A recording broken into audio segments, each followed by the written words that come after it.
saaka waxaa halkan soo fariisiyay anigoo wasiirka arrimaha gudaha arrimihii ka dhacay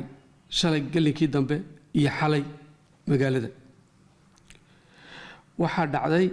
mudaharaadyo fool xun oo dhibaatooyin badan geystay dadweynaha waxaan ogeysiinayaa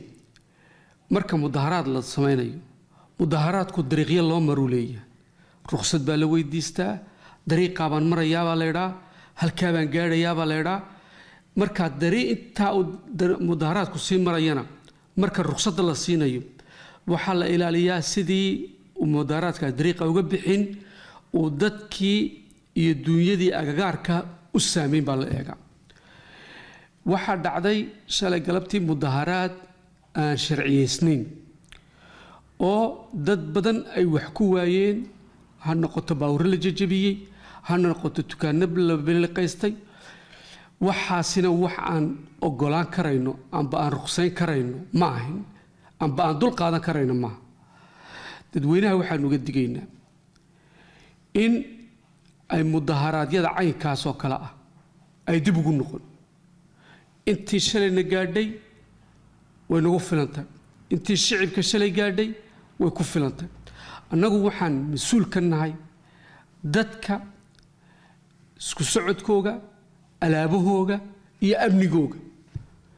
amnigaas inuu qofna ku xadgudbo ma ogolaanayno hal ogaado taasi waa dhagay far dadkan mudaharaadka hor socdaan biciyaal ka yar ama dumarkan la soo ururinayna waxaan leeyahay halkan nagu wado horta bal isweydiiye maxaan ku socdaa maxaa dariiqani wada wax kasta uu dhici karaa laakiin wax kasta nidaam buu leeyahay dawladnimadu nidaam bay leedahay nidaamka dawliga waa in la tixgeliyo weeyaan wadanku sharci buu leeyahay sharciga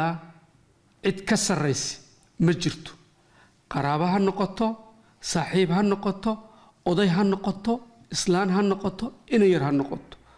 nin kasta oo sharciga ku xadgudbana waa la soo qaban doonaa oo sharci baa la tiigsan doonaa marka dadku ha ogaadaan meeshani waa wadan sharci leh oo nidaam leh nidaamka ninka ku xadgudbana isaga yaqaanada in la deynaysa ha ogaado والسلام عليكم ورحمة الله وبركاته